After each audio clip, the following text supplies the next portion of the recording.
Hello to everyone. You're most welcome to the sanitation experts discussion with the Stockholm Environment Institute. These are Bill and Melinda Gates Foundation grantees. Today's discussion will be based on 3 presentations. The first one will be given by Ayush Chauhan from Quicksand Design in Delhi. The second one will be given by Sharina Manyana, Water for People in Uganda. And the third one will be Corey Russell, Stanford University. You can see in the different webcams each of the speakers, and we also have a couple of other members of our team from the SEI, and that is at the bottom of the screen here. You can see Dorothy Spuler, and then just above her is Elizabeth von Munk. And we also have a participant, Mark Ilian, and he is from Nature, Healing Nature in the US. So I'll give the word to Nelson Ekane from SEI, and he'll be moderating the 3 papers. Thank you very much, Arno. Today with us, during this third webinar we are holding in the series of webinars that we're having this year, we have 3 experts with us. Ayush Chauhan from Quicksand in Delhi, India, who will be telling us about communal sanitation solutions for urban slums. We also have Sharina Munyana from Water for People. She's based in Kampala, Uganda. She'll be telling us about catalyzing sanitation businesses. And lastly, we have Corey Russell of Stanford University in the US, who will be talking about mobile sanitation services for the urban slums. So to start with today, Ayush, could you please tell us a little bit about yourself and your project? Sure. Thank you, Nelson. Thank you, Arno.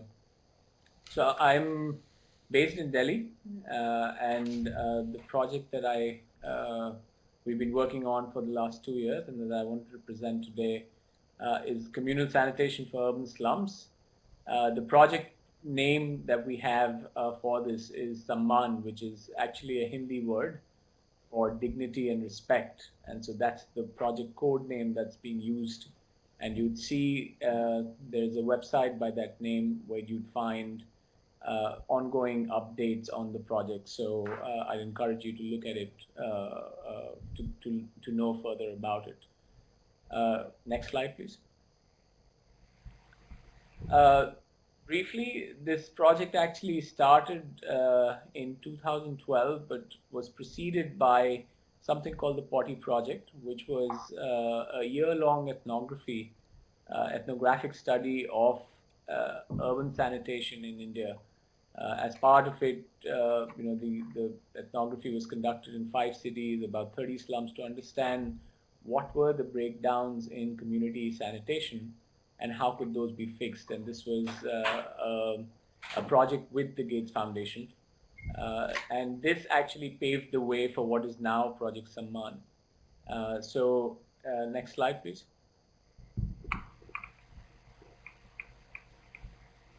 So Samman, like I said, is actually a Hindi word for dignity and respect.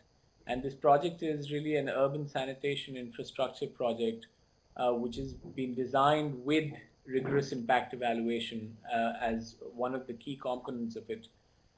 So the Potty project actually made recommendations around improving urban sanitation on a couple of parameters. These were, if you look at community toilets in urban slums, there are several reasons why that entire system is either in a state of disuse or is broken down. Some of those reasons are to do with just hardware design, which is architectural, the way toilet facilities are designed, which are often not done so keeping in mind the needs of the end users. So architecture and hardware kind of are one set of issues. The sewage management infrastructure, so what is called the substructure and how that fecal sludge is actually managed is another big reason for failure. And if you take India as as the country in question, most Indian cities do not have a well-developed citywide sanitation infrastructure. So, given that, more often than not, what you see is a suboptimal sewage management infrastructure, which also causes toilets to break down.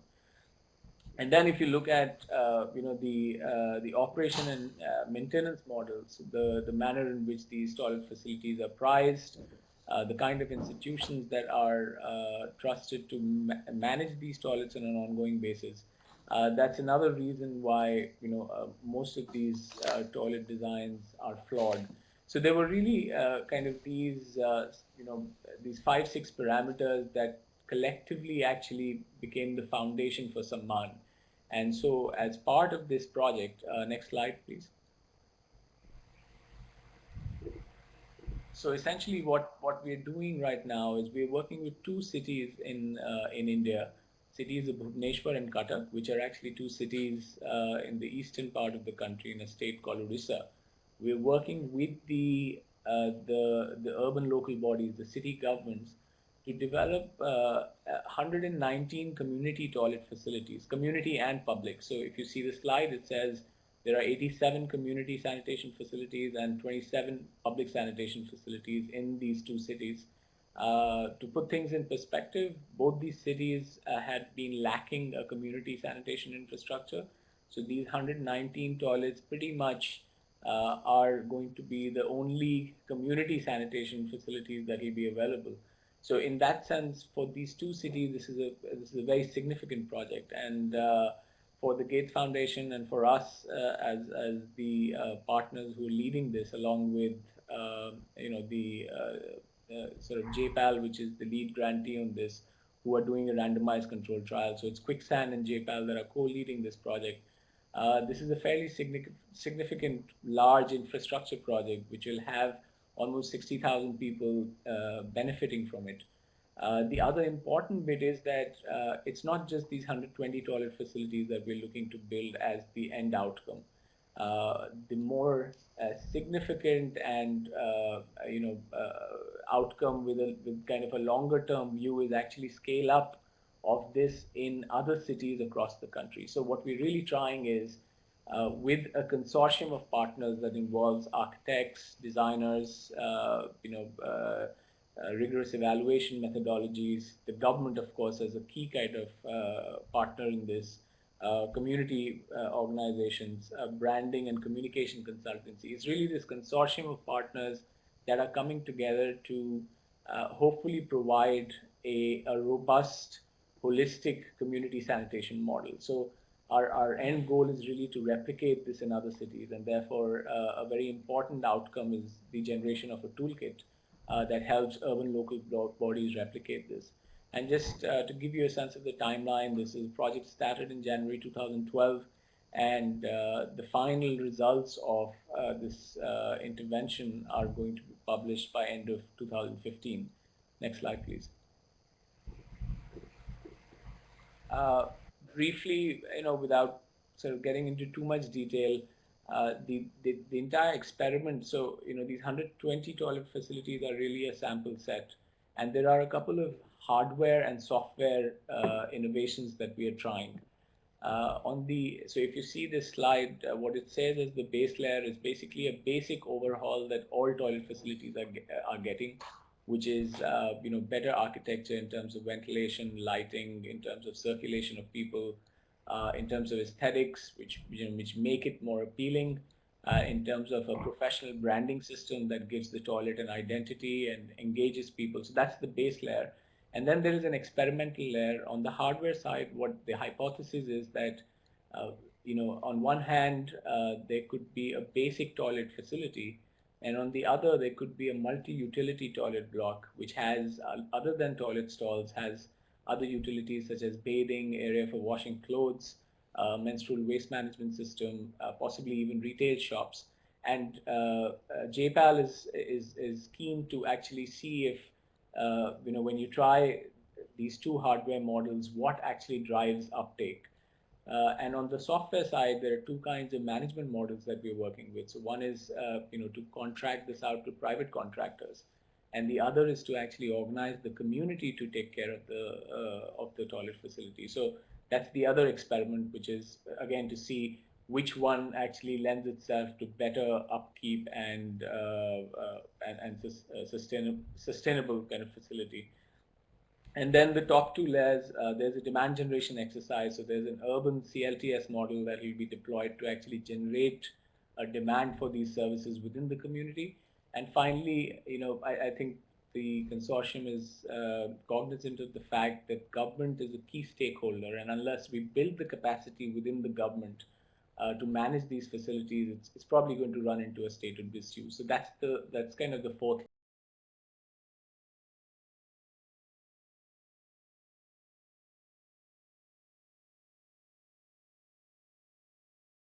The Jameel Poverty Action Lab on the software innovations. JPAL is actually doing the rigorous impact evaluation. And then Bill and Melinda Gates Foundation is actually supporting it. So the technical assistance is being provided by the Gates Foundation, but the implementation and the construction costs are actually being borne by the government. Next slide, please.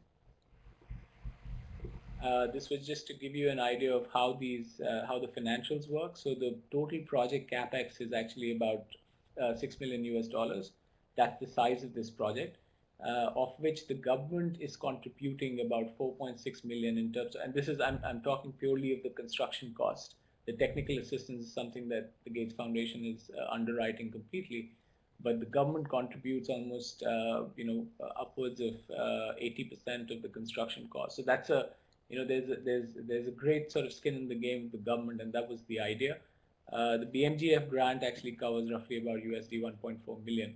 And to give you an idea of what these community toilets kind of cost, a typical 12-seater is going to be costing roughly about 116,000 US. And these are sort of the different facilities that are, that features that the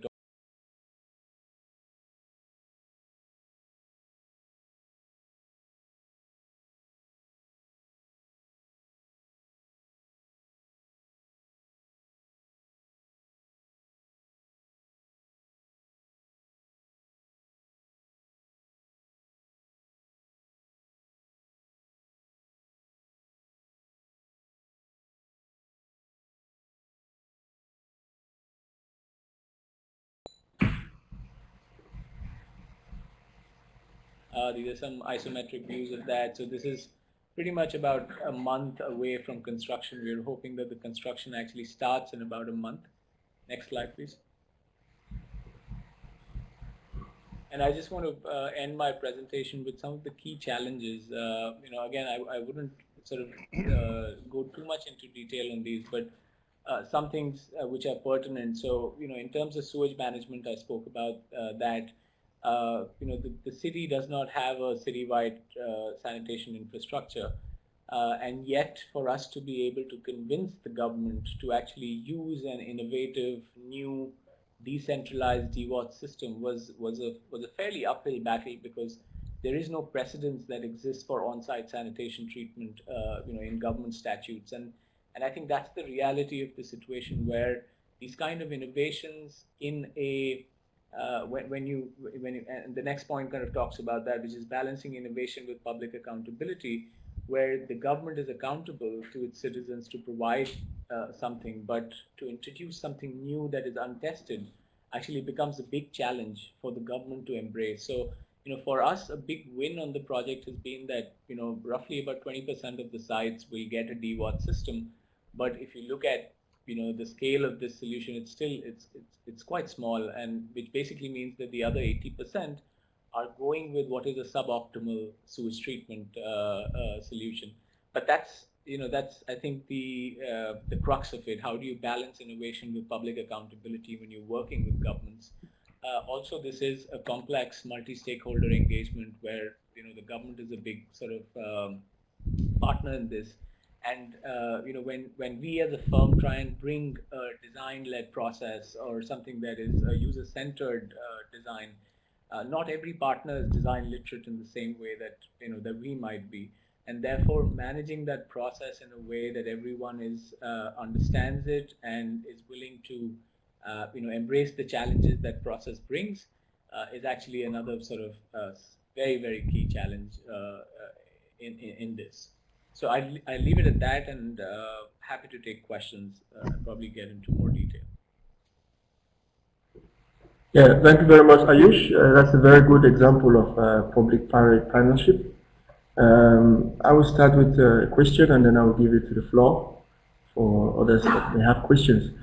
And Corey and Sharina, you're also free to ask questions if you have them. So regarding functionality and sustainability,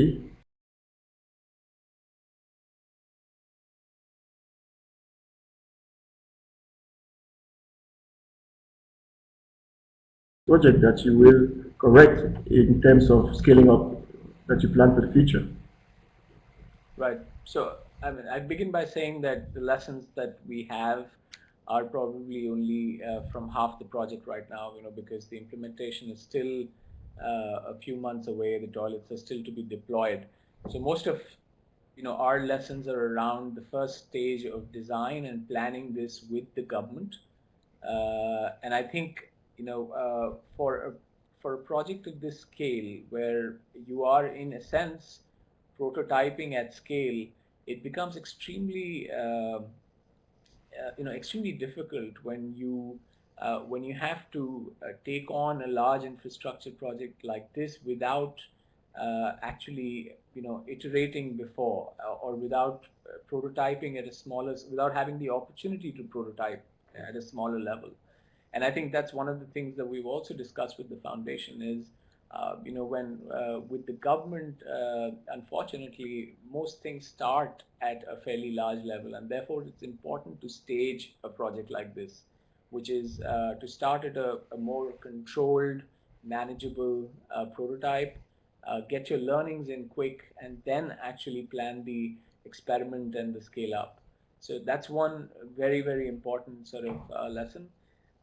The other kind of important lesson, I think, is the point I made about sort of innovation and public accountability. And I think to be aware of that, again, the big sort of the magic bullet is to convince the government to scale up programs. But there is a very real constraint around how much you can really innovate and change systems. So I think to be conscious of that and to actually draw up the boundaries of the project within those constraints is also another really important aspect. So that's sort of the other big learning that we have had. Thank you, Ayush. Now to the floor.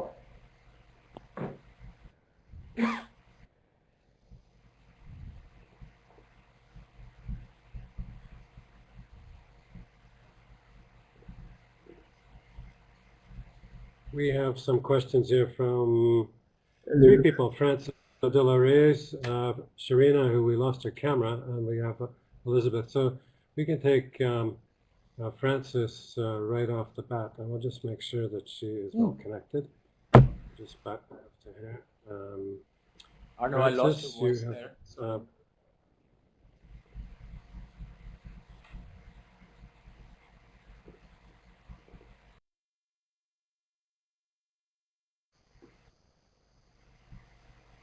Okay, Ayush, thanks so much for your presentation.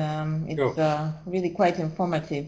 My question is mostly about the preferred option for payments that you found for the public latrines. What do households mostly prefer to use? And do they prefer the monthly payments, or which form of payment have you found to be the most popular?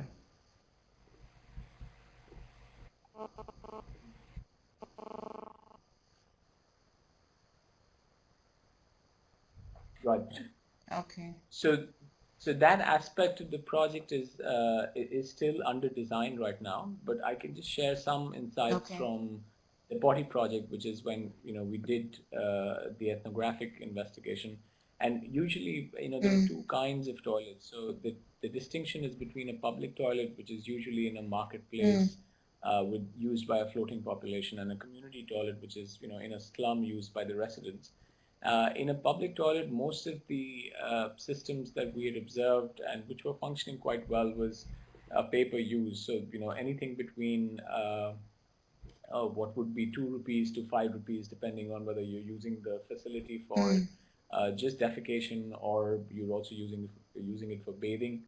Public toilets, by and large, did not have a monthly pass system because that's a floating population. It's not a fixed population. In community toilets, on the other hand, one of the things that prompted this project is that we haven't seen very many successful community toilet models, and the pricing there has been quite fickle in terms of sometimes there are monthly pass systems as well. But when you look at the amount that a family of 5 or 6 has to pay, if it were a pay-per-use model, that very quickly adds up to a fairly large sum. So some of the pricing innovations that we are trying would be, an incentive-based pricing, so almost like a sliding scale pricing, where if a family is using the facility more often than not, then the price that they have to pay actually decreases, and that's something that will be monitored through an access control system. So, there are some pricing innovations that will be experimented with a little later in the project. Right now, we are focused. Yes, thank you, Ayush. I see Mark Ilian's hand is up.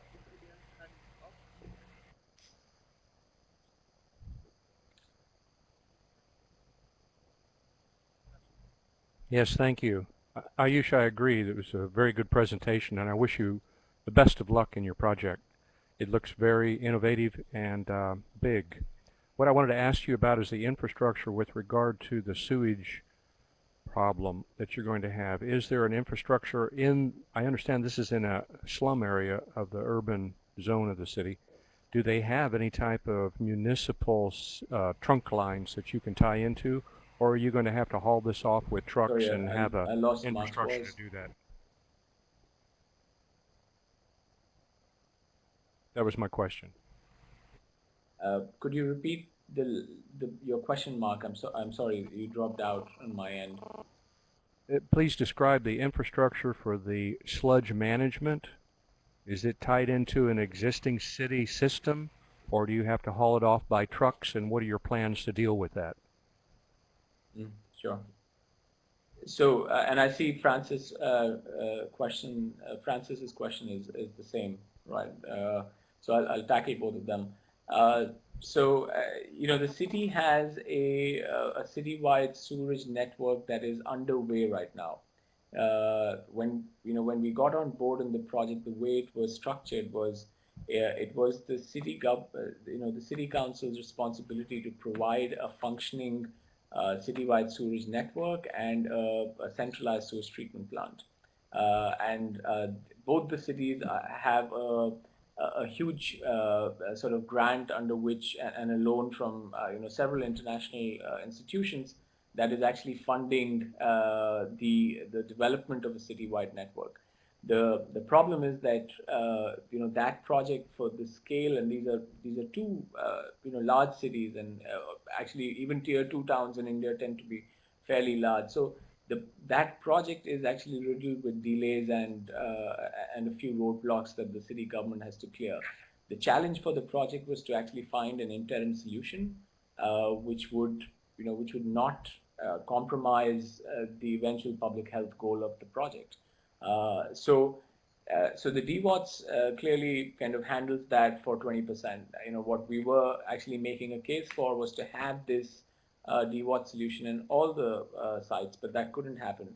For the other 80%, we're actually working with the same engineers, the Consortium for DWATS Dissemination in India, CDD, which is part of BORDA, who have actually designed what we're calling an advanced settler and an improved septic tank solution.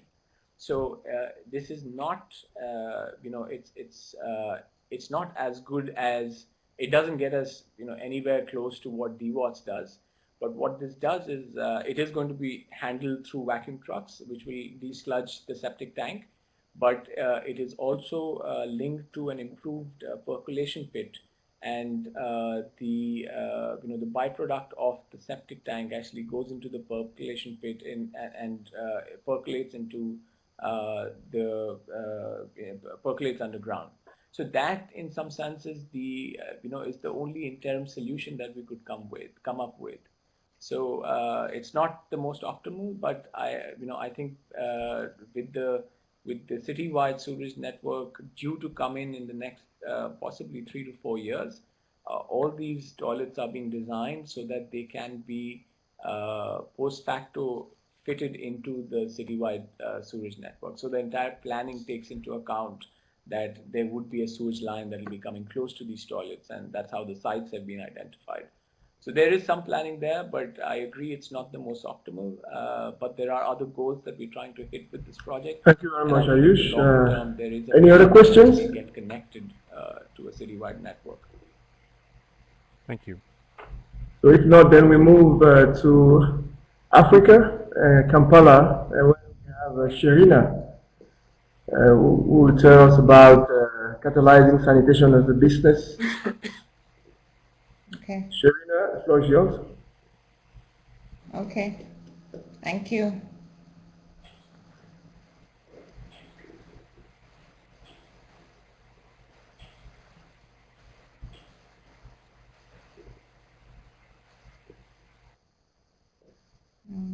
Okay, so I'll be speaking today about our sanitation as a business program. If we could just maybe just go to the next slide. Yeah. So I'll just give yes, this one. So I'll just give a bit of background about this program. It's a 4-year program that Water for People is implementing. We started implementing it in July 2010, and the whole rationale behind this sanitation as a business is that Water for People is trying to experiment with a market-based approach to sanitation. And what we're doing is trying to move away from what we previously used to do, and that was doing or giving households latrine products or sanitation products as handouts or using subsidies.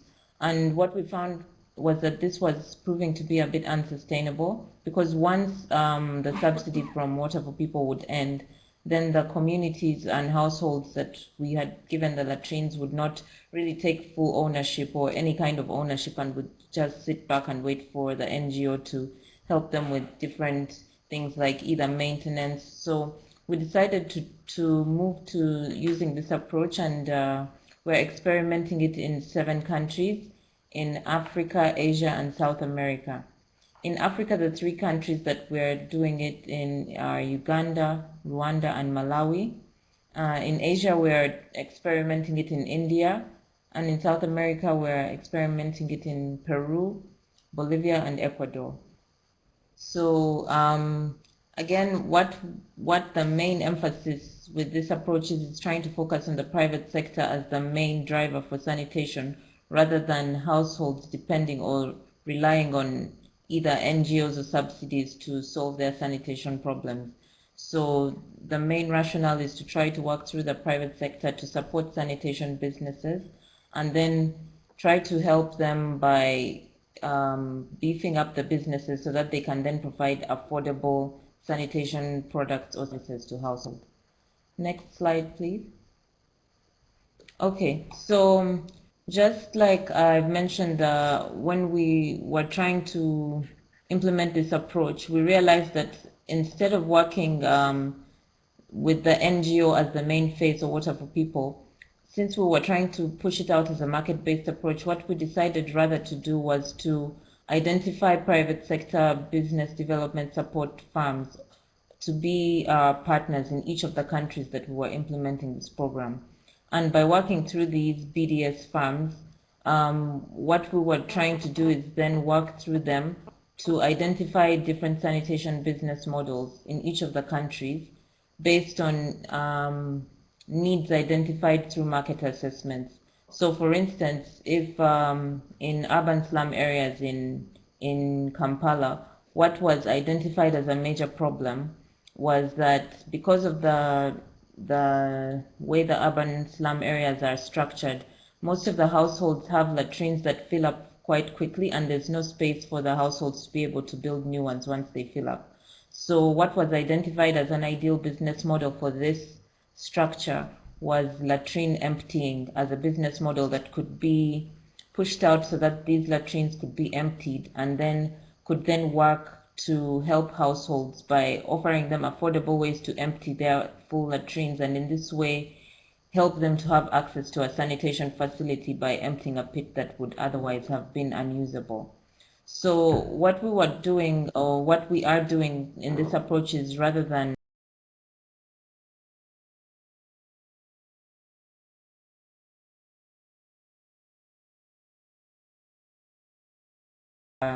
latrine construction, which is mostly for the rural setting, and then latrine emptying using either manual or mechanical means, which is mainly focused on the urban areas. And then again, just to clarify, one of the biggest reasons for the difference in the business models pushed in either setting is that in the rural areas, what we found is that the problem for households is not really the space to construct latrines. So rather than push out emptying as a main business model, we've found that households just need support to be able to afford sanitation products such as latrines, but they do not lack the space. So this kind of explains the variance in the different business models that we push out, depending on whether it's either an urban or a rural setting. And then just to initially, when we were implementing this approach, because we are 3 years in right now, with the project having begun in July 2010. So what we had initially done was we had identified in each of the countries one BDS firm, private sector BDS firm, to work with to identify these business models, and then subsequently work with entrepreneurs to support them and roll out these business models with the ultimate aim of seeing that households would be the ultimate beneficiaries by having access to sanitation products and services as a result of these sanitation businesses. So further in, what we've realized is that having just one BDS farm creates some kind of distortion in the market, in the sense that, for example, what we found was that if we worked with a BDS farm and they identified maybe latrine emptying using tankers as a business model, then this tended to exclude lower income households that could not afford these tankers. So we opened up the process, and we are now using an investment proposal system where we are inviting applications from different private sector entities who can then provide support to different sanitation businesses at different levels, which would then help to roll out different sanitation business models, regardless of whether an entrepreneur was targeting low-income households or medium-income households. So what we tried to do then is open this process to different levels of BDS partners, rather than just one level of BDS partners, so that we could diversify the types of sanitation businesses that we were supporting. Next slide, please.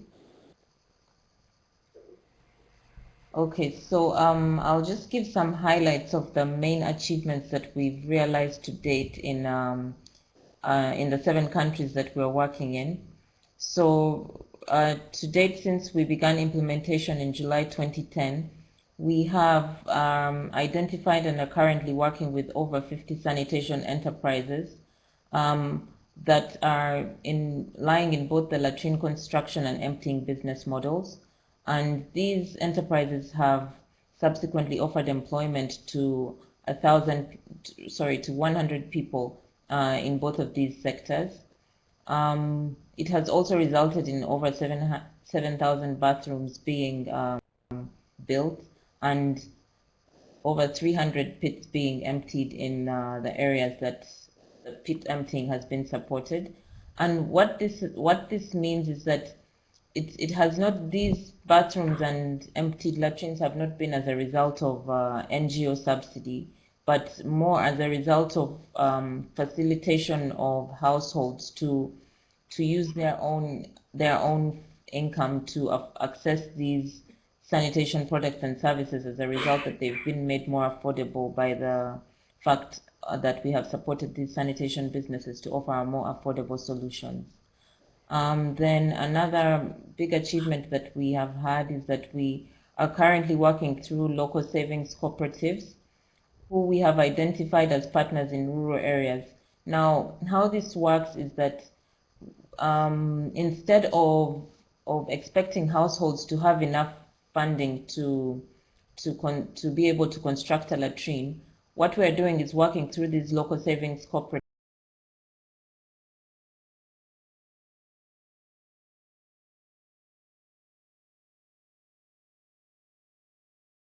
latrine, and they lack the funding to do so. What we do is link them with these local savings cooperatives partners that we've identified in the rural areas, and then the households can then pay over a longer time period.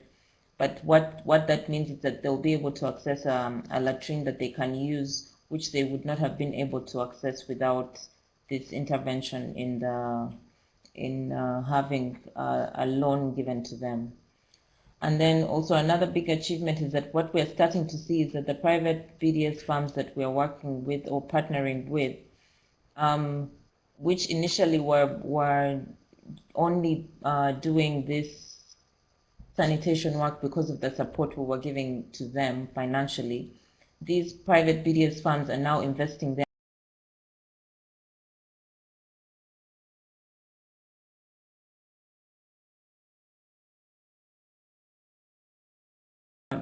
invested $14,000 of their own money, which is outside the Water for People funding, supporting sanitation as a business, and they're devoting this money to provide sanitation loans to households in the rural areas. And what they're targeting is to support 5,000 households a year to access sanitation products, in this case latrines. And what this means is that this model is showing signs of now being able to be sustained without external grant support, because the private sector farms are now starting to realize that they can make some kind of profit from supporting these sanitation businesses, even outside the grant support that's being given by Water for People. Next slide, please. Okay, so then I'll just go through some of the main lessons that we have learned since we began the implementation. Like I mentioned, when implementing this market-based approach, it's quite easy to start to focus on businesses that seem to be profitable, but they might at the same time neglect some of the needs of the lower income households. So one of the biggest lessons we've learned is that different levels of entrepreneurs who can make a contribution to the communities need to be targeted with the right levels of business support so that they can get into the sanitation businesses. So for instance, what you find is that some of the sanitation business models we have, like the manual emptying models, for example, emptying using a gulper, we have ended up attracting some of the most of the entrepreneurs that we are currently supporting, because the entry costs for these businesses are quite low, the entry capital costs into these businesses. But without having the right level of BDS to support them, these kind of businesses might not be supported. So one of the biggest lessons we've learned is to be able to target the business support accordingly at different levels, regardless of whether the sanitation entrepreneurs are offering services to the middle income or even the lower income households. Then one of the other major lessons we've learned is that access to financing for entrepreneurs can prove to be quite a challenge, especially given that banks will only lend to entrepreneurs if they have security and all these requirements that a bank would have before they give a loan to an entrepreneur.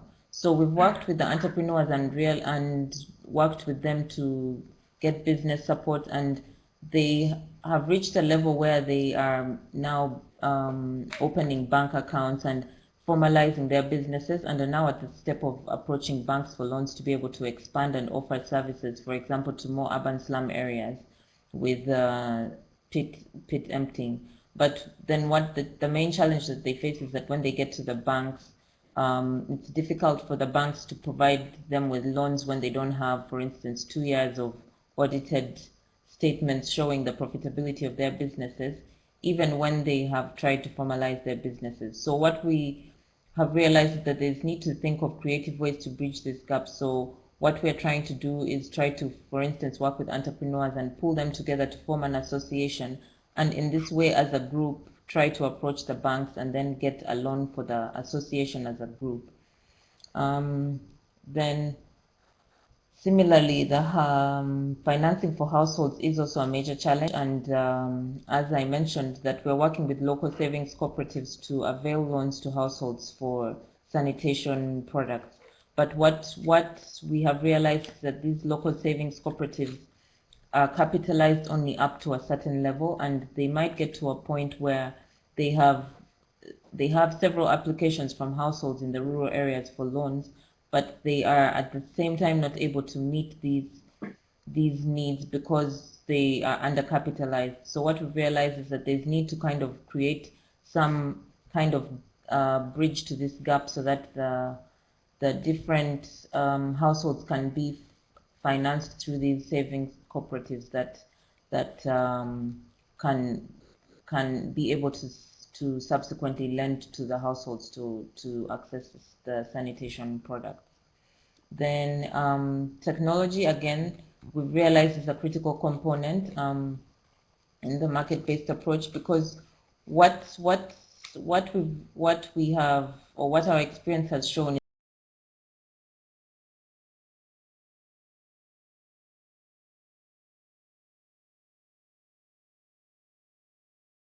is need for continual innovations to be able to meet the demand by households, either for aspirational sanitation products, and then subsequently push them into the market with different pricing points and also different technologies that can accommodate the different sanitation needs of communities. So what we have seen is that we need to encompass technology within our approach, and we have developed different sanitation, what we are calling sanitation hubs in each of our countries, to try to work with the entrepreneurs to either improve the technologies that they're using or develop new and more affordable products for the different households. And then again, one of the major lessons we've learned is that it's important to provide an enabling environment for these sanitation businesses by including key actors in the process. So for instance, we are working with the governments to for instance, get certification for the entrepreneurs as they do things like pit emptying. And then this will subsequently mean that the entrepreneurs' businesses can operate legally and offer quality services to the households. So that is again one of the main lessons that we've learned. Next slide, please. Okay, so yes, just now in summary, just as I've highlighted, that for this approach to work, what we need is the right partners, which mostly would be in terms of the private sector firms or BDS firms we work with, the governments, and then also targeting the right entrepreneurs. Then we also need to identify business models that will meet the needs of the communities in the different areas that we work, because each of the countries, and say for instance if it's an urban or rural setting, we need to carefully identify what sanitation business model is most appropriate, and then to crown all that off, we need to make sure that we work using the right technology and try to continually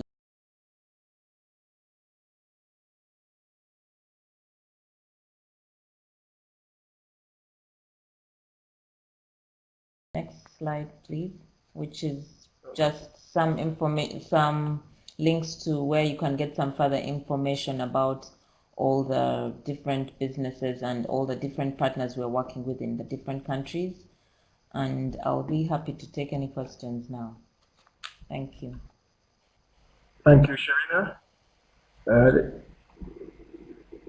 Yeah, that's thanks for the presentation. That was a good example of a private sector involvement in sanitation provision. and the involvement of sanitation hubs and cooperatives in the process. Just a question before I pass to the floor. You have been running this now in 3 different regions in the world, in Asia, Africa, and South America. What can you say is a major difference between regions? Okay. So what we've noticed as a major difference is that, for instance, in South America, it's really difficult to eliminate the mentality of subsidy from the region. So, for instance, while in Africa, what we've noted is that if households are given different options and, for example, financing that can help them to access some of these products from sanitation businesses. In South America, because of the mentality that exists as a whole, people do not expect to have to pay for sanitation, and it's regarded as a right. So what we've realized is that we cannot take one approach and then cut and paste it across all the regions, but we need to take into consideration the different cultural settings within the regions. So for South America, then what we would do is try to work slowly with the government and existing institutions to develop some kind of hybrid approach where we could slowly then introduce the private or market-driven approach without doing it as quickly as it has worked in Africa. And then also what we've realized is that in different regions, so for instance, if I were to give a difference between India and Africa, is that while they, for instance, both will work through local savings cooperatives and MFIs, what you will find as a major difference is that in India, for instance, it's much easier to identify local savings and cooperatives that are willing to work to support this model. So with Africa, for instance, identification of saving cooperatives to push out this model is a bit more difficult, and maybe what we've realized is that when trying to identify these partners to work with, there's need to understand what they expect to get out of it and then try to see the best way. So either maybe what would be done is to combine an income generating loan with a sanitation loan in Africa, which would then make it something that the local saving cooperative looks at as a more lucrative option for them. But then at the end, they would still give the sanitation loan in combination. Thank you, Sharina. I see Mark has a question. Okay.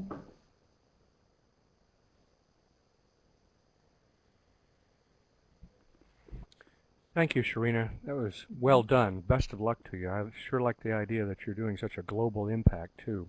My question is this.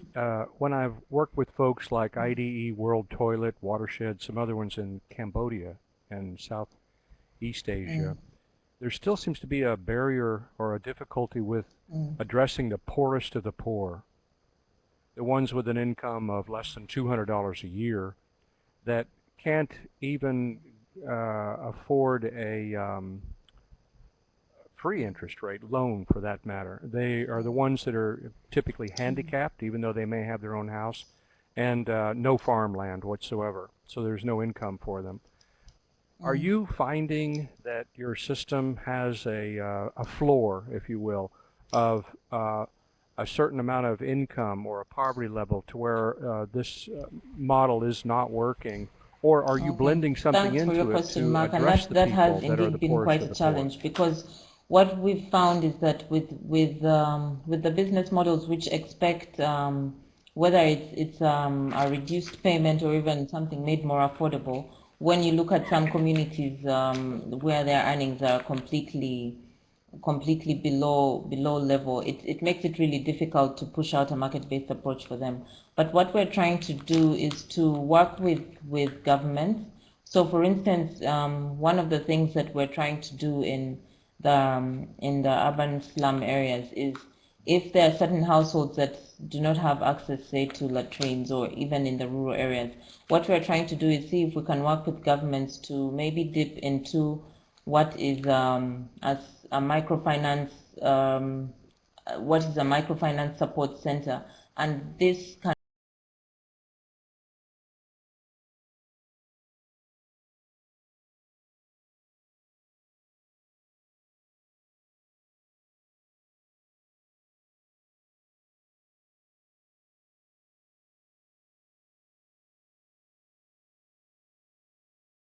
the different partnerships that we have with government, because what we've found is that there's some funding available from government that, if properly directed or channeled, could then address the needs of some of these poorest of the poor who do not have access to any of these, and then that fund can be specifically dedicated, say, in the rural areas to supporting these households to do that.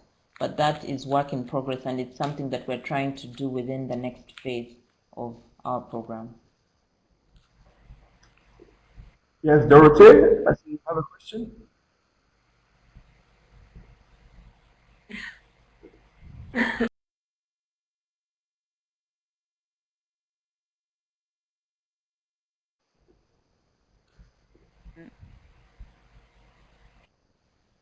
Thank you, Irina, for this presentation. You mentioned several times how important it is to have the right business model.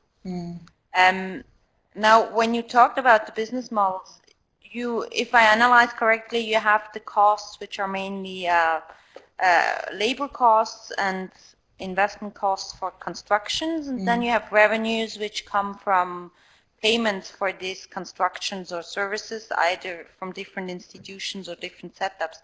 Did you ever think about extend these business models in order to have also innovations in terms of how to treat the waste afterwards and to try to raise gains and recovery costs from waste products? Okay.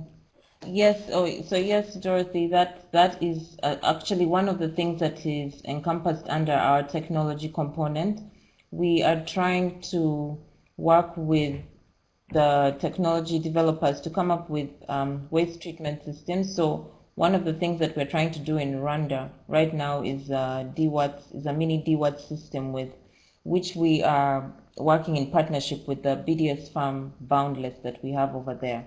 So treatment is one of the things that we are trying to push out. What we have realized, just like Ayush mentioned, is that this is one of the components that requires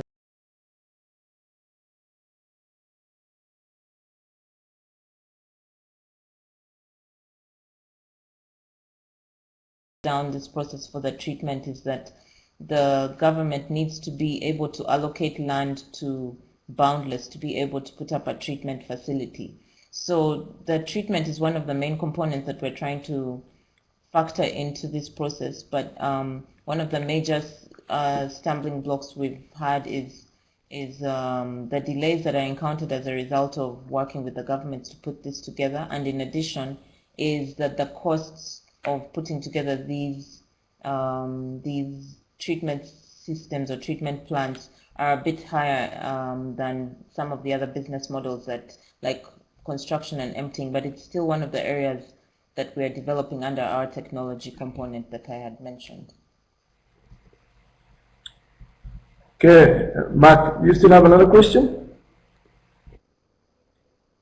Yes, a follow-up question. Serena, Yes. some of the people that we've been working with have coupled the sanitation marketing sector with the nonprofit organizations and other organizations that are doing CLTS, community-led total sanitation, or something similar to that, to where the CLTS group will go in first, essentially create a demand, and then the sanitation marketing come in, and they're seeing results in the area of 20% to 50% of the households buying the products immediately after community-led total sanitation. Are you coupling with any programs like that? We haven't at the moment coupled with any programs like that, but what we have mainly done when we work with the private BDS farms is try to go and see what is being offered by an NGO within, say, an area, say in a rural area, and then try to develop a business model that will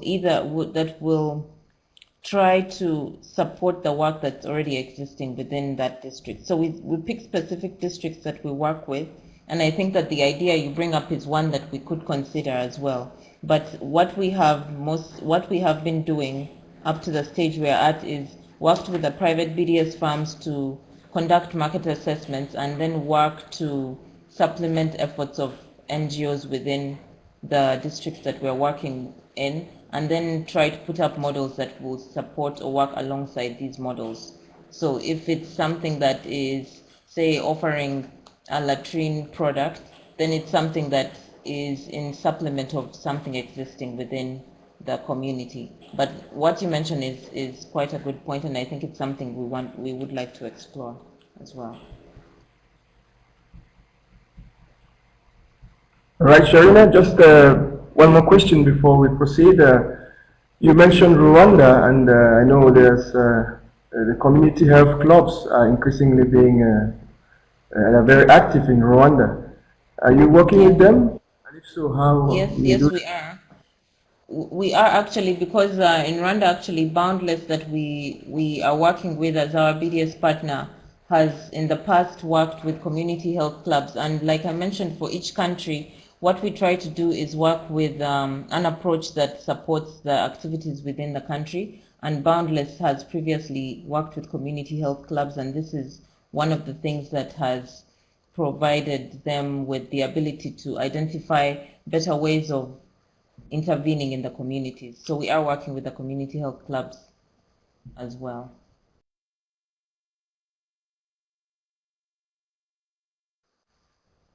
All right. Our last speaker today is Corey Russell from Stanford University.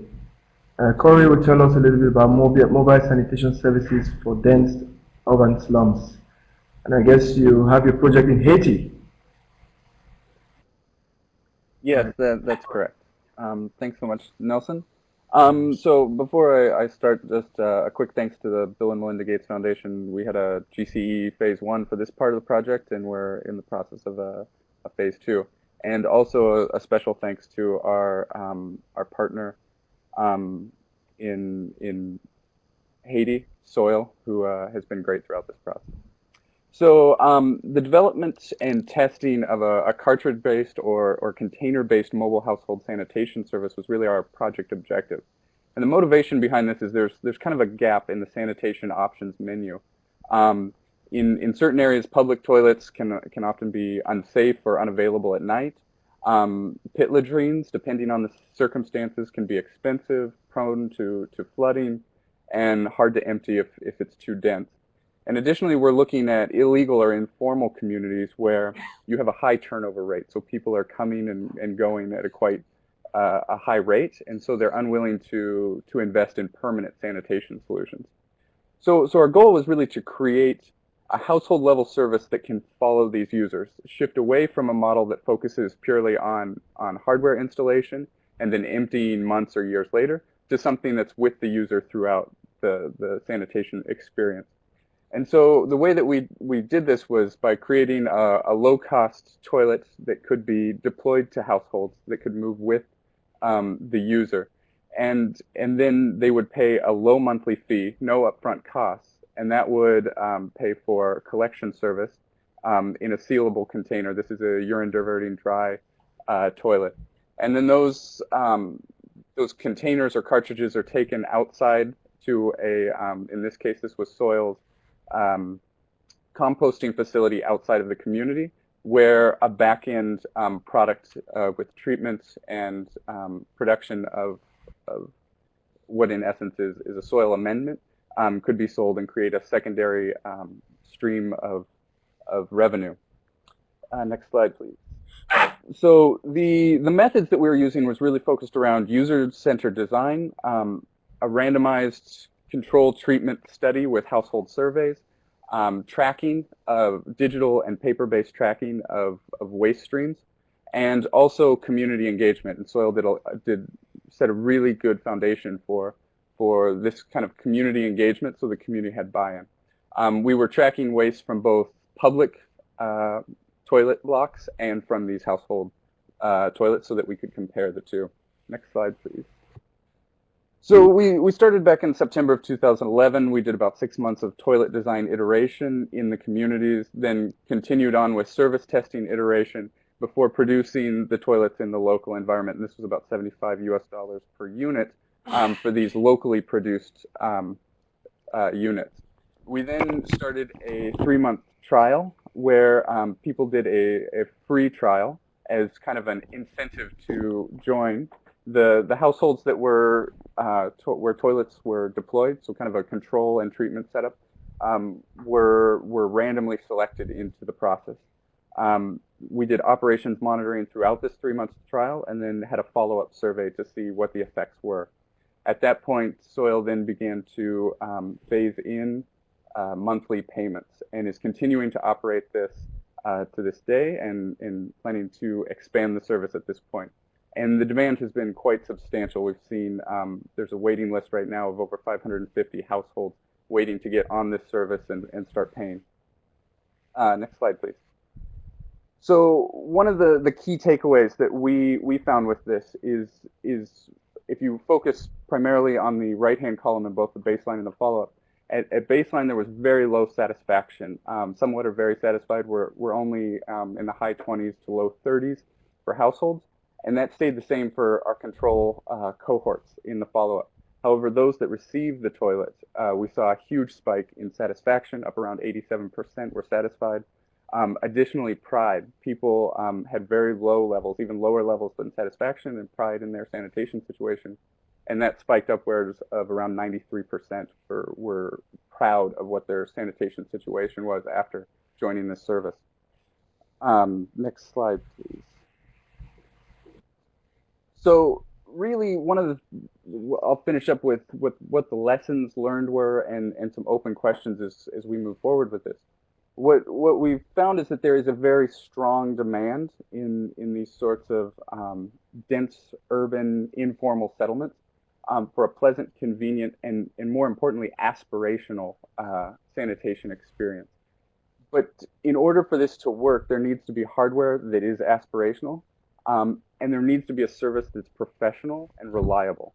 Without those things, it really doesn't function. So one of the important things for that is the need for a scalable toilet design. And Soil has been pioneering the kind of locally built toilets, creating about a $30 model that's built out of concrete, and we're continuing on with looking at mass producible design. And open questions that are still surrounding this sort of thing as we move forward into hopefully a phase 2 of this sort of research is, can a model like this reach the very poorest households? Anecdotal evidence would suggest that yes, people can afford this, even the poorest households, but there's probably always going to be a place for public toilets and that sort of thing within this context as well. And can this overcome cultural and political barriers in certain contexts? We know in India, for instance, there's a legal framework which would probably preclude a system like this. So setting up a policy framework around this that is acceptable in different contexts will be very key. And so as we move forward, the things that we're focused on coming out of this is the mass producible toilet design, creating tracking tools, digital tools to improve the service provider's efficiency and reliability, and then publishing the findings from this research. Thank you very much. Thank you very much, Corey, for that presentation. And any questions from the group?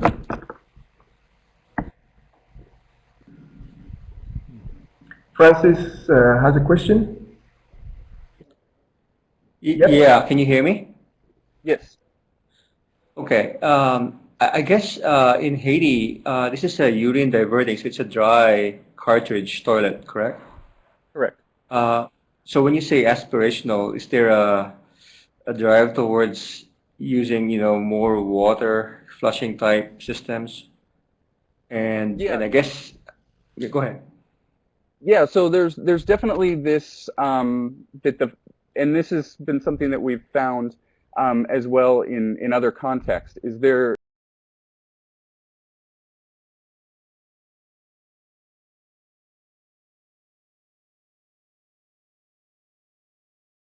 like a flush toilet and operates much in the same way, but you're flushing with a dry cover material instead of water. So it's not a complete break, but it's something that is visually similar to a flush toilet. And rather than the water taking the waste away, the waste is being taken away in the dry material. Yep, we have Dorothy, we have Mark, and Elizabeth in that order. Dorothy? Yes, thank you for this presentation, Corey. I have a question. Can the service providers or the toilet providers, can they finance their whole costs only with this monthly payments and the revenue generated with the reuse? Or do they need an additional fund?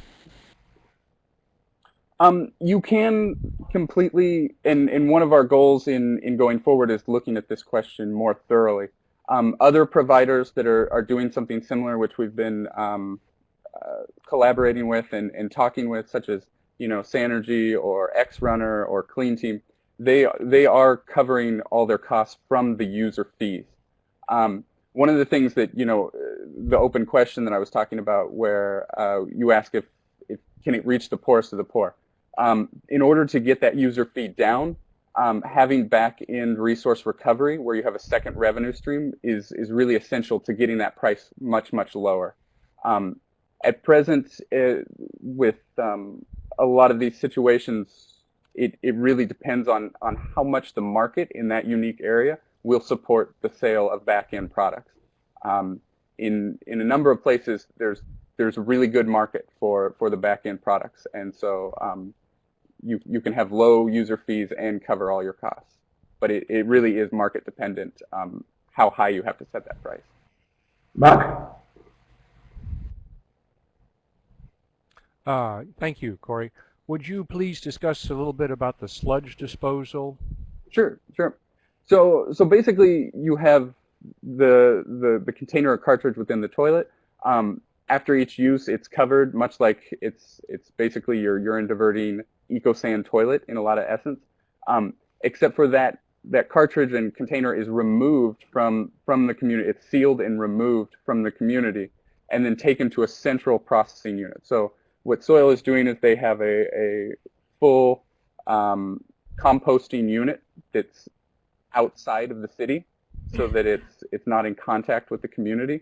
That waste is removed there. It's put into composting bins. It's composted thermophilically. We're getting up over 170 degrees Fahrenheit. And then that's about a 6-month process. The containers are then washed, sanitized, and put back in circulation. And the end product is ultimately being sold either to large-scale projects that need, agricultural projects, reforestation projects, or to as a boutique product in garden stores. Yep. Elizabeth? Yeah, thanks a lot, Corey. By the way, I also wanted to thank you for what you were posting on the forum about your grant. You've always been very responsive to questions, so it's been really wonderful, and actually the others as well, but I really noticed the way you were engaging. Thanks for that. Just a quick question. You mentioned that there's a waiting list of 550 households. Why is there such a waiting list? I mean, if there's a business, shouldn't there be also private companies stepping in to fulfill that demand? Well, that's right now. Soil is operating the service with the coordination of a community organization. One of the keys is setting up the business in a sustainable way. So as you scale up, especially because this is early, we're trying to keep scaling up not too rapidly, and thereby diminish the reliability and functioning of the service. Because if you break that trust that the service is working well, people lose confidence in the system. So right now, the biggest bottleneck has been scaling up in such a way, and having the tools to scale up and still remain reliable. That's one of the things that we're developing tools going forward to track, to keep responsive to the customer without losing that reliability. So that's kind of the reason for the slow scaling in this situation. But hopefully, through this research, we'll be able to create a framework that allows this sort of scaling to happen rapidly. A second, yeah. Yeah, thank you, Corey. Ayush, did you have a question?